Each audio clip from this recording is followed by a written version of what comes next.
Imagine you are handed like the most powerful supercomputer in the universe. Oh, wow. Okay. Right. It has limitless processing power, massive memory, and it can solve the most complex calculations you could ever imagine. Sounds pretty ideal, honestly. Well, yeah, but there's a massive catch. It has no screen, no speakers, and absolutely no mechanical arms to actually build anything. Oh, I see. So it's completely isolated. Exactly. It Yeah. just sits in the dark, constantly thinking, completely cut off from the outside world. And according to a really fascinating philosophical framework we're exploring today, that is exactly what human intelligence is without our physical bodies. It is a rather haunting image, but it perfectly illustrates a massive blind spot in how we understand ourselves. Yeah, and welcome to today's deep dive, by the way. Our mission today is to explore this text called Human Beings, Brain, Language, and Movement, and really flips the script on how we view ourselves. It really does. Yeah. The core argument here is that whenever we try to define what makes humanity special, we almost always default to our scientific name, right? Yeah. Homo sapiens. The wise human, the smart ape. Exactly. We treat the prefrontal cortex like it is the entire show. We categorize ourselves solely by our capacity for this isolated intelligence. We essentially point to our brain and say, there it is, that's the magic. That's the entire human experience right there. But the text argues that by focusing strictly on the mind, we are completely ignoring, well, 2/3 of what actually makes us human. Which is wild to think about. It is. The author proposes that humanity is not just one defining trait, but a three-part living system. It's a triad that has to work in perfect synchronization. Right. We are a combination of Homo sapiens, the thinking being, Yeah. then Homo linguistics, which is often called Homo loquens, the language-using being, and critically, Homo motivus, the moving and creating being. Okay, let's unpack this. Yeah. Because to truly understand where this framework is taking us, and how it challenges our basic assumptions about who we are, we have to start at the foundation. Makes sense. The piece of the triad we are most familiar with, Homo sapiens. Right, so the brain is undeniably the engine of our species. It creates knowledge, wisdom, and intelligence. Yeah. But the framework draws a vital distinction here. Every animal has a brain that handles survival, right? Like autonomic functions, finding food, that sort of thing. Exactly, the instinct to flee from a predator. Mm. But Homo sapiens represents something vastly different. It represents surplus cognitive power. Shipless power. Okay. Yes, it is the identity responsible for creating science and philosophy. It is the drive that looks at the stars and actually tries to map them. It's the urge to solve complex equations, or the underlying engine that builds civilizations from the dirt up. Precisely. It goes way beyond just staying alive. If we use like a modern analogy for you listening, it's like viewing the brain as this unbelievably powerful computer processor. I like that. It handles all the baseline software of keeping our physical biology running in the background, but it has all this leftover processing power. Right, it's not maxed out just keeping the heart beating. Exactly. And instead of just letting that power sit idle, it uses it to write entirely new, creative code. It actively searches for meaning in the universe. It doesn't just want to exist on the planet. It wants to understand the fundamental physics of why the planet exists at all. Right. But what's fascinating here is the limitation of that processor. The isolation thing we talked about earlier. Exactly. A processor, no matter how powerful, is completely isolated if it exists in a void. Yeah. You could have the most brilliant, paradigm-shifting thoughts in the universe.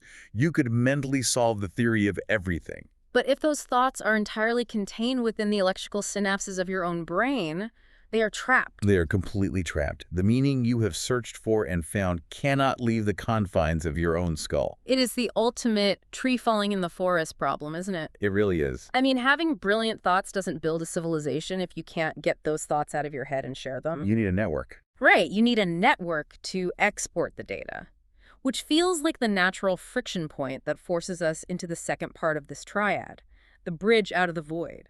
Homo linguistics. Language is arguably the greatest invention of our species. Period. Period. Because it moves us beyond existing as isolated islands of intelligence to forming a collective cognitive network. So we can actually connect the processors together. Exactly. Through language, we can share knowledge across vast distances and, honestly, more importantly, across time. Right, because we can teach future generations. Yes. A human born today does not have to start from scratch. We document history, we create literature, we communicate incredibly complex emotional states. It's the adhesive that allows cohesive societies and cultures to form. It's the only way a society can function. I'm struggling with this a bit here, though. I need to push back. Oh, okay, go for it. Because as I was reading through the source text, here's where it gets really interesting. I realized I had this totally ingrained assumption about language. What do you mean? Well, I have always viewed language as just an envelope. An envelope. Yeah, like I have an original thought, I put it in a language envelope, I mail it to you by speaking, you open it, and now you have my exact thought. Ah, I see. But the text challenges that completely. Yeah. Are we saying the envelope actually changes the letter inside? Like it's not just a delivery method? Yes, exactly. Yeah. The envelope analogy fundamentally misrepresents what is happening in the brain. Wow, okay. Language is not just the delivery mechanism for a thought. It is the scaffolding of the thought itself. We think through words and symbols. We think through them. Right. Without language, complex concepts remain totally formless and abstract. When you give something a name, a noun, or a verb, you are giving it structural boundaries. Okay, that makes sense. The source material leans heavily into this concept of linguistic relativity.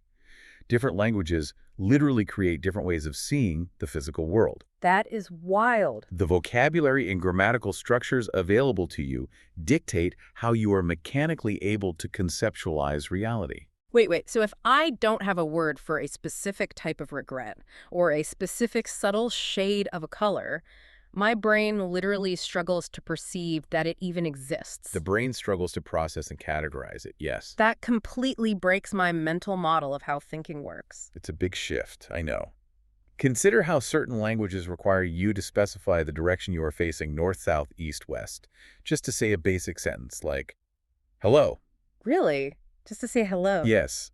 And speakers of those languages develop a hyper-aware, intrinsic sense of spatial orientation because their language literally demands it constantly. Because the language is actively wiring the physical pathways of the brain. Exactly. So homolinguistics is not just a tool for chatting at a dinner party. It is a reality-shaping mechanism. That is incredible. The human mind requires those symbols to build complex ideas. But even with all that, let's say we have the massive processing power of Homo sapiens. Okay. And let's say we have the perfect structural scaffolding of homolinguistics. We can think it and speak it perfectly. Right. We can conceptualize the universe brilliantly, and we can explain those concepts perfectly to one another. We still have a glaring limitation. We do. We are just sitting around in a circle talking. Words, no matter how precise or beautiful, do not plow fields. They definitely do not. They do not forge steel or build houses. And that introduces a massive causal gap between the internal mind and the external physical environment. A causal gap. I like that phrasing. You can mentally design a perfect bridge, and you can verbally explain the engineering of that bridge to a team of builders. Right. But until physical labor is exerted, you just have a very smart group of people staring at an empty river. Nothing has actually changed in the physical world. Nothing. That causal gap demands the third identity of the framework, the missing link, Homo motivus. The moving human, the creating human. Exactly. This is the crucial step of turning abstract ideas into physical reality. And honestly, I love this 3D printer analogy to bring it all together for you guys listening. It's a great analogy. If Homo sapiens, the brain, is the CAD software designing a 3D model, right? Yep. And Homo linguistics, the language, is the code that translates that design into structural instructions. Then Homo motivus is the actual extruder. Exactly. It is the mechanical arm that heats up the plastic and builds the object layer by layer in the real world. Without movement, without that physical extrusion, the most brilliant design in the world is trapped forever as mere imagination. It never becomes real. If we connect this to the bigger picture, the text offers a remarkably sharp critique of modern society here. Oh yeah, it does. We currently hyper-focus on intelligence and language. We prioritize the mind above almost everything else. Especially in the modern workplace. Exactly. We sit at desks, we type on keyboards, we stare at screens, and we value knowledge work as the pinnacle of success. We really do. And in doing so, we have systematically devalued movement. We treat the physical body as just a vehicle that carries the brain from one meeting to the next. We absolutely do treat it that way. We treat physical movement like it is just baseline maintenance. Right. Just keeping the machine running. It's the mindset of, oh, I have to go to the gym for 30 minutes so my brain gets enough blood flow to keep doing the real work at my computer. Yes. We treat hobbies like recreational sports or woodworking as just breaks from thinking. But the text argues the exact opposite. Activities like martial arts, surfing, paddling, physical training, and dancing are not separate from intelligence. They aren't just breaks. No, they're a profound manifestation of intelligence. And there's a concrete biological mechanism behind this. Okay, let's hear it. Evolutionary anthropologists point out that human intelligence did not develop in a vacuum. It developed specifically through movement. Through actually doing things. Right. When early humans first picked up a stone and began chipping away at it to shape a tool, that complex hand-eye coordination began mapping entirely new neural pathways in the parietal lobe. Oh, wow. The spatial awareness required to physically manipulate an object in three-dimensional space is the evolutionary ancestor of abstract mathematical reasoning. Wait, really? So movement actively built the brain? Movement actively built the brain. So when a craftsman shapes a piece of wood, or when a dancer physically interprets the rhythm of a piece of music, they are not taking a break from intelligence. Not at all. They are engaging in a form of genius that cannot be replicated by just sitting still and thinking about it. It's a completely different expression of the same genius. I want to put this directly to you, the listener. Think about your own physical hobbies. Maybe you run, maybe you knit, maybe you garden or play a sport on the weekends. Yeah, whatever gets you moving. This philosophy is asking you to reframe those moments. Your hands shaping a physical object, your body executing a coordinated physical task. That is the very foundation of human capability. Technology did not start with a microchip. No. It started with a hand moving a stone with intention. You cannot separate the physical act from the intellectual genesis. Which brings us to the core synthesis of the text. The author doesn't just list these three identities, sapiens, linguistics, and motivus, and leave them isolated in silos. No, they function exclusively as a living, continuous system. It's a constant feedback loop. Right. The brain generates the concept, language structures the concept, and movement transforms the concept into reality. Exactly. The text mentions a few different examples of this, like a scientist or a teacher, but there is one example that I think deconstructs this overlap perfectly. The surfer. Yes.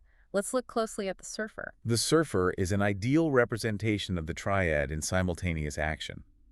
When a surfer is out on the water, they are not just passively existing. No, there's a lot going on. First, you have Homo sapiens engaging in incredibly complex physics. The brain is calculating the swell of the ocean, the pull of the tide, the wind direction, and predicting exactly where a mass of moving water will break. It is intense observation and processing. Very intense. But they aren't out there writing a textbook about the wave. They are internalizing it. Which is exactly where Homo linguistics comes in. Ah, okay. It provides the internal scaffolding. The surfer might not be speaking out loud, but they possess a specialized internal vocabulary. Like surfer slang. Right. Concepts like the pocket, the lip, the drop-in. This language structures their perception of the water. So if they didn't have the internal concept of what the pocket of a wave was, they wouldn't even know to look for it. Exactly. The language shapes their reality of the ocean. And then in a fraction of a second, Homo motivus takes over. The physical execution. The muscle twitch, the kinetic shift in weight, the balance. They physically paddle, pop up, and drive their body into the water. It is a microsecond of perfect overlap, where the calculation of the brain, the structural framing of language, and the physical reality of movement fuse into one single action. It creates what psychologists call a flow state. Yes. Yeah. And the surfing doesn't happen if even one piece of that triad is missing. That is such a cool way to look at it. And the same mechanism applies to a master carpenter, feeling the grain of the wood to determine where to make the next cut. Or a surgeon performing a delicate operation. The mind, the structural framing, and the physical hand are operating as a single, indivisible intelligence. So what does this all mean? Well, when you step back... Yeah, when you step back and look at this interconnected triad, you realize that human civilization itself is built entirely from this specific combination. Every piece of it. Every sprawling city, every intricate piece of art, every satellite orbiting the planet, it is not just because we are smart. Right. Because we are smart, we have a network to talk to each other about those smart ideas, and we have physical bodies that can manipulate the dirt and metal of the earth to build what we talked about. This raises an important question about the future, though. Oh. Where are we headed? If human civilization is truly built on this triad, what happens when we try to create an intelligence that only possesses two of the three parts? You're talking about AI. I am. Early on, the source material discusses the development of artificial intelligence as the ultimate creation of the thinking human. And looking at the landscape today, it is incredibly relevant. Oh, absolutely. We are currently engineering AI systems that possess massive brains. They have unbelievable, almost incomprehensible processing power. The Homo sapiens part. Yes, And over the last few years, we have given them absolute mastery over language through large language models. right. They can structure thoughts, they can write poetry, they can code software. They essentially have Homo sapiens and Homo linguistics down to a flawless science. But they hit the exact causal gap we discussed earlier. The bridge to reality. Exactly. As long as AI remains disembodied, as long as it lacks homo motivus, the ability to physically move through the physical world, to create with its own mechanical hands, and to feel the tangible consequences of gravity, friction, and physical labor, we are forced to ask a difficult question. Can artificial intelligence ever truly replicate the complete human experience? That is the big question. Or will it always be exactly what we talked about at the very beginning of the show? That supercomputer sitting in a dark room, trapped in the void. Experiencing a hyper-advanced realm of imagination, but completely lacking that essential, messy, kinetic human trait of actually moving through the physical world to make it real. If a mind cannot physically build a house or feel the resistance of wood against a saw or balance on a surfboard against the weight of the ocean, How much of reality is it actually experiencing? right, it is just a simulation of thought without the friction of reality. Exactly. It's an incomplete system. Which brings us right back to our own humanity. We are not just smart apes. We aren't just isolated brains processing data. We are thinkers. We're speakers. And crucially, we are movers. We need all three to be whole. Beautifully said. Well, thank you so much for joining us on this deep dive. Take this as your official sign to go put your Homo motivus into action today. Go do something physical. Build something with your hands, go for a run, move your body through the physical world, and we will catch you next time.